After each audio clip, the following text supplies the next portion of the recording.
जय जिनेन्द्र मित्रों। आचार्य गुरुवर ने बतलाया कि कैसे जीवन में किया एक छोटा सा त्याग भी बड़े त्याग में परिवर्तित हो सकता है। विद्या गुरु के ऐसे ही रोचक संस्मरण सुनने के लिए हमारे चैनल को सब्सक्राइब एवं लाइक जरूर करें और इस वीडियो को अंत तक देखें। जो कंकड़ को शंकर बना देते हैं, जो बूंद को मोती बना देते हैं, जो बीज को वृक्ष बना देते हैं और जो गागर को सागर बना देते हैं, ऐसे संत शिरोमणि आचार्य गुरुवर श्री विद्यासागर जी महामुनिराज के पावन चरणों में शत शत नमन। यह संस्मरण सिद्ध क्षेत्र नैनागिर जी बुंदेलखंड का है। यह वही तीर्थ स्थान है जहां भगवान पार्श्वनाथ जी का समवशरण आया था। इसी तीर्थ क्षेत्र में आचार्य प्रवर श्री विद्यासागर जी महामुनिराज का चातुर्मास चल रहा था।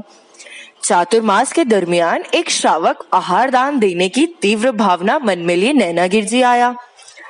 उनके मन में गुरुवर को आहार देने की इतनी तीव्र भावना थी कि उन्होंने आचार्य महाराज के दर्शन पश्चात बड़े ही विनम्र भाव से गुरुवर के समक्ष अपनी आहार देने की भावना प्रकट करी।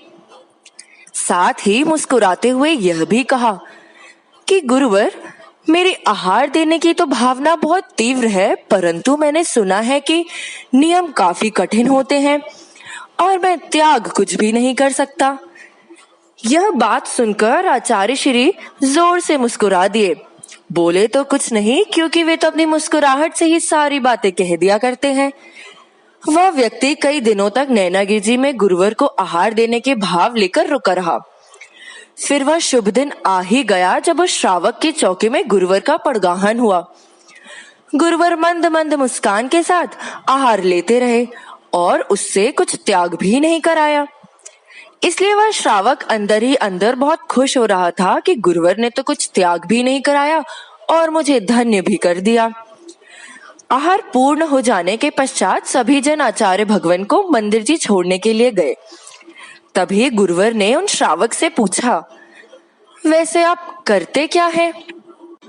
उस श्रावक ने कहा कि गुरुवर, मैं वकील हूँ, वकालत करता हूँ।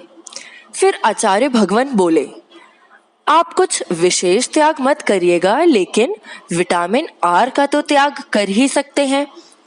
उन्होंने गुरुवर से पूछा, गुरुवर, विटामिन आर मतलब? तब गुरुवर बोले, विटामिन आर मतलब रिश्वत लेना। तभी उस श्रावक ने कहा कि जी गुरुवर, यह तो मैं कर ही सकता हूँ।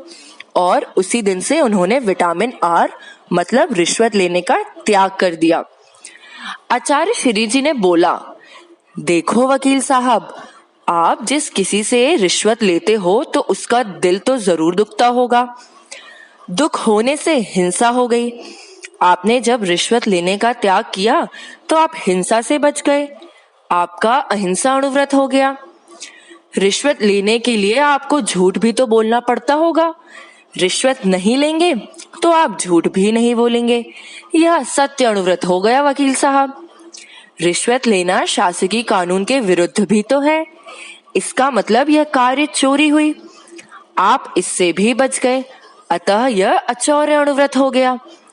रिश्वत लेंगे तो पैसा अधिक होगा, इससे इंद्रिय विषयों में यदा तदा प्रवृत्ति होगी।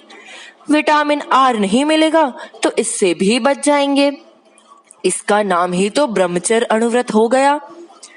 रिश्वत नहीं लेंगे तब पैसा सीमित होगा आपके पास, तो अपव्यय भी तो नहीं करेंगे। इस प्रकार परिग्रह परिमाण अनुवरण हो गया। पैसा सीमित होगा वकील साहब तो आप इधर उधर जाना भी नहीं करेंगे। इससे आप समय से अपने घर पहुंचेंगे। समय से घर पहुंचेंगे तो रात्रि भोजन भी नहीं करेंगे। इसका मतलब आपका रात्रि भोजन भी त्याग हो गया। यह सुनकर उस श्रावक ने आचार्य भगवान के चरण पकड़ लिए और बोला, भगवान, आज मैं धन्य हो गया।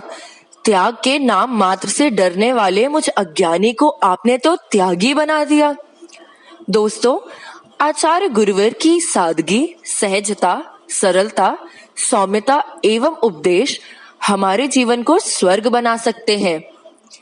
अगर आपको हमारा यह संस्मरण पसंद आया हो तो कृपया इसे अपने परिजनों के साथ भी शेयर करें, जिससे वे विद्या गुरु के संस्मरण से वंचित ना रह पाएं।